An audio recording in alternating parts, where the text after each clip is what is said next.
Welcome to the Tears Foundation's podcast, where we talk about everything related to healing after a pregnancy, infant, or child loss. Come with us on a journey to talk with people from across the world who share their stories of grief, love, and hope.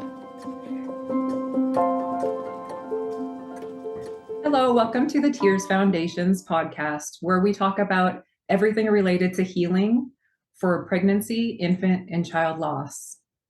And today I have a very special guest with us from our Kenya chapter, Joyce Wachira. Welcome, Joyce.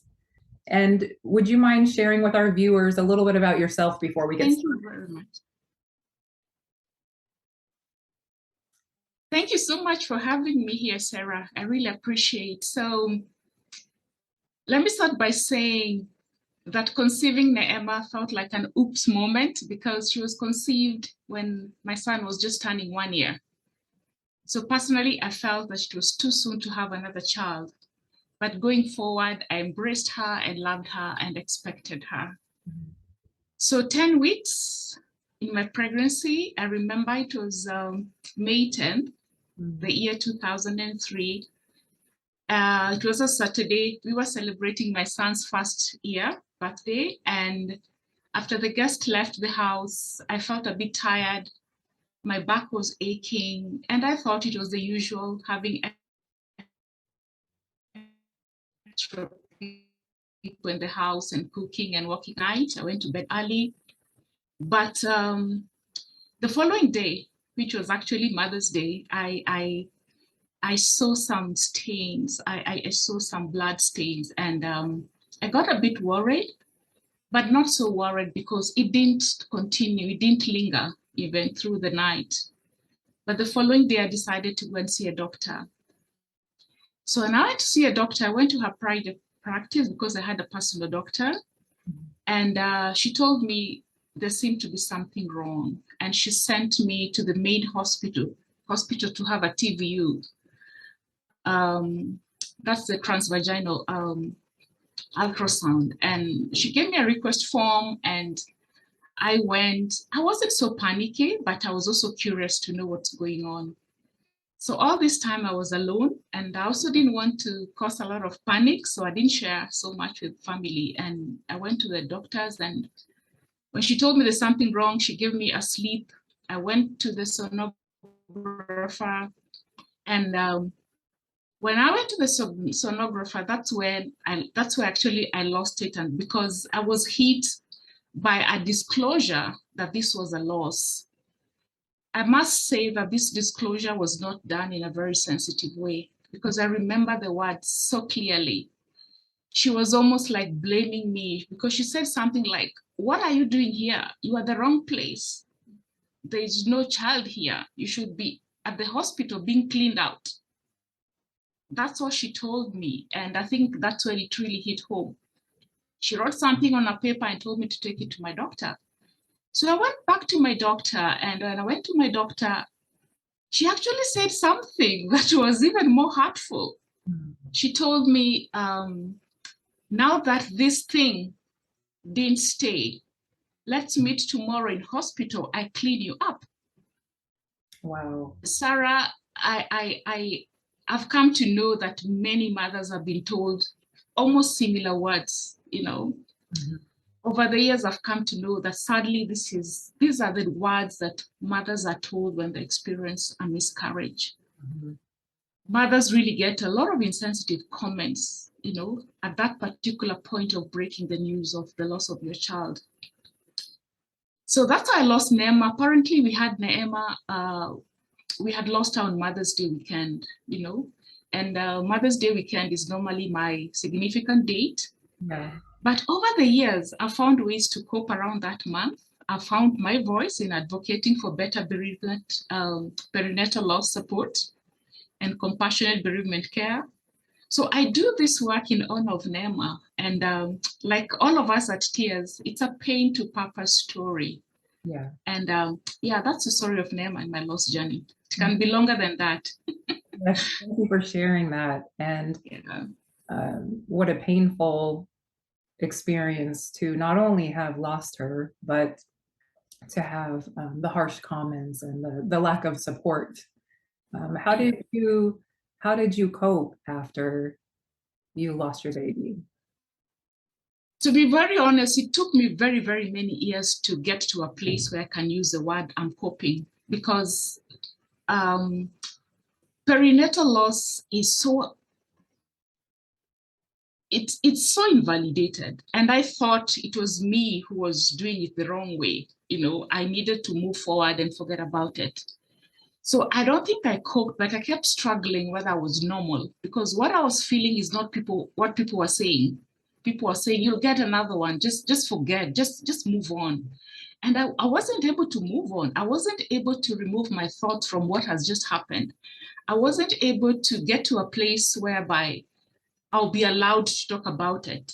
So I don't think I coped well, because I sensed that I went into some sort of depression, because I withdrew from so many people, from so many things.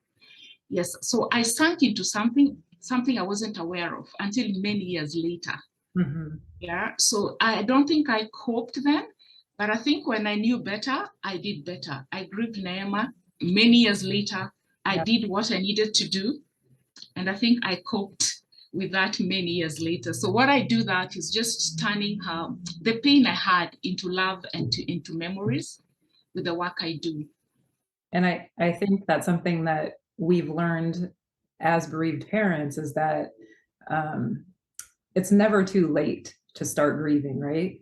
Very true. Even if you feel like you've never had a support, or you've been afraid to grieve for your loss, or the people around you you haven't had a supportive environment, it's never too late, even if it's 5 years later, 10 years later, sometimes even 20 years later. We've met families that never talked about it, or they've never had a supportive network to have the healthy ability to grieve. So, but it's never too late to start. It's never late. Yeah. Let's talk a little bit about pregnancy, infant, and child loss in Kenya specifically. Mm-hmm. How do you think that the support system and the way people grieve and the way it's perceived when you lose a baby or you lose a child in Kenya might be different than here in the United States? I think in the US, I can say that mothers still in Kenya, they still face enormous stigma and shame. I think in the US, kind of, it's not normalized. It's taken like a huge big deal, and mothers are supported, and there's no stigma or shame. I don't think there is, because I've seen very many organizations coming up. Very many people say they were supported, even as far as, people have lost children 40, 30 years ago. It is just in the recent past that we are finding this in Kenya, that there are people who are wanting to support this kind of course. So what I know is that mothers here still face a lot of stigma, but we are getting somewhere as a country. We are discouraged to grieve. We are encouraged to be silent and to go on and get another child. Unlike you in the US, for you, there are a lot of forums and platforms to talk about your losses. Mm-hmm. And I think also when it comes to miscarriages and stillbirth, you involve the rest of the family, because like I see when you're doing your rock and walks, I see cousins, I see grandmothers, I see, corporates. In Kenya, you do it alone. Actually, the mother kind of does it alone, and it's not something she can even tell anyone within the family. So she grieves alone. So there is no involvement of the extended family. And I think also probably, like I also see in the Rock and Works, you do a lot of businesses supporting the work you do. In Kenya, that's very different. There is no organization or even a business would want to support this kind of a cause. It's still stigmatized. They don't want to associate the brands with something to do with bereavement, or this kind of course. So I think there's still a very huge difference. And also the hospital protocols. The US is still you are far ahead in terms of just appointment with your child. In Kenya, very few hospitals would do. I think if I can count only one or two that allow taking of photos. And I've seen mothers who have really said, I would have loved to take a photo, I would have loved to hold my baby, but I wasn't allowed. So there's a very big difference, very big difference. I think so. I mean, I think in the United States, we've definitely come a long way. And we used to be way back where, you know, they whisk the baby out of the room and there wasn't pictures and there wasn't an opportunity to hold your baby. There wasn't the support like we have now. And I'm so proud of you, who I've watched lead the way in Kenya to bring change and to bring the support that the bereaved families yearn for so that they can heal. So thank you for that. What do you think are some of the commonalities across cultures for bereaved parents, no matter where you live, that all or the majority of bereaved parents have that as a similar desire, no matter if you live in Kenya, if you live in Uganda, if you live in the UK or the United States or any other place? I think that's a great question, because opposite of what people think, all mothers want, especially mothers, let me talk about mothers because I deal with mothers a lot. All mothers want to talk about their children. You know, it's sometimes people think in Africa that we don't want to talk about our children, but we really do. Is this environment that doesn't allow us. So all mothers want to talk about their children. All mothers want to hear the names of their children. All mothers want to remember their children, you know, and all mothers want to be with each other. They want to be in a support group. You know, they want to sit with someone else who has lost a child. So I find that very common, you know, but sometimes the society imagines that we don't want to talk about our children, so they don't want to mention the names of our children. You know, they don't want to remember the birthdays or the significant days because they think we don't want, you know. So there's a lot of commonality worldwide. I think that we want to talk about our children. We want to gather together. We want to speak about them. We want to remember them.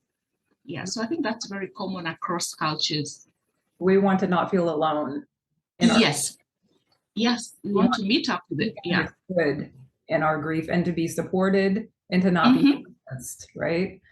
Yeah, I think so. I think that's common across the world. So what would you say to a bereaved parent who might be listening right now and related to your story or saw some things in themselves and they're really struggling and feeling alone and unsupported no matter where they live, and they're listening to this podcast? What would you say to them today? First, I'd like to tell them I'm sorry for their experience. I'm really sorry for their experience. I was there many years ago.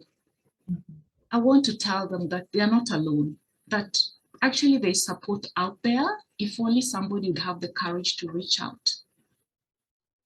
There's always somebody ready to companion you, to be present, but you have to reach out. If I did that myself many years ago, I knew I'd have gotten support, because there's so many women I came to know later on, even that time I was losing my own child, that they had lost children. Yeah. So being alone is not a good thing, that they can reach out and there will be support. The Tears Foundation has such groups, you know, somebody can reach out to, and they'll find a lot of love and a lot of presence that they really deserve at this time. And these are the kind of spaces that will start giving you a ray of hope for your healing. I would only tell them to reach out and to tell them, please reach out. You're not alone.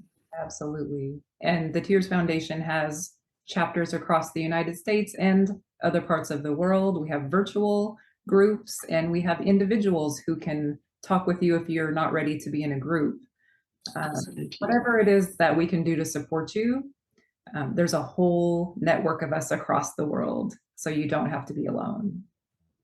So anything else you wanted to share before we close for today? I just wanted to say thank you very much for having me and for speaking on this podcast. I really appreciate it. Thank you so much. I hope it's going to be helpful to someone.